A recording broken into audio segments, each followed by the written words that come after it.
Et puis l'actualité vue par les confrères de la presse écrite pour refermer cette édition. Nos confrères traitent de la présidentielle en Tunisie. Au plan national, toutes les parutions reviennent sur l'antenne directe du président du Faso sur les ondes de la radiodiffusion nationale. Le point de la revue de la presse est signé Mariama Tamboura. Sans surprise, l'échange du chef de l'État, le capitaine Ibrahim Traoré, avec les auditeurs sur la radio nationale fait la une des journaux. Le journal Le Pays explique que cette antenne directe était consacrée aux grandes questions de l'heure et a été l'occasion pour les Burkinabés d'interagir directement avec le chef de l'État pendant plus d'une heure d'horloge. Outre le bilan de la lutte contre le terrorisme, le développement endogène, les relations extérieures, la gouvernance économique et financière étaient au centre des préoccupations qui ont été posées au président du Faso, écrit Sidoya. À propos de la lutte contre le terrorisme, actuellement une force sahélienne est en gestation pour agir dans tout l'espace AES.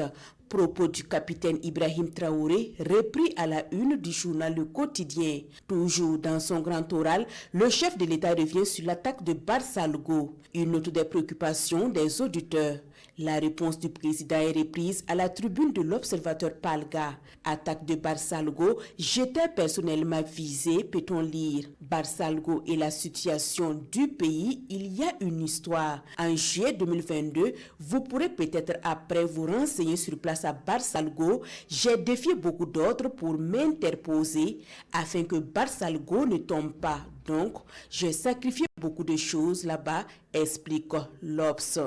Autre actualité présidentielle tunisienne, formalité électorale pour l'autocrate de Carthage, écrit l'Observateur Palga, qui informe que le dimanche 6 octobre 2024, 9,7 millions d'électeurs tunisiens se sont rendus aux urnes pour le choix de leur président. Dans contre-analyse, le pays mentionne que de l'avis de nombreux observateurs de la scène politique tunisienne, ce scrutin est sans saveur parce que, dépourvu de tout suspense, Kais Saïd est en effet parti pour gagner la compétition en roue libre, non seulement à cause de la prime au candidat sortant qui a toujours l'avantage d'un bilan à défendre contrairement aux autres concurrents qui n'ont que leurs rêves à vendre, mais surtout à cause du tour de vie qu'il a donné au processus électoral pour s'assurer de la victoire.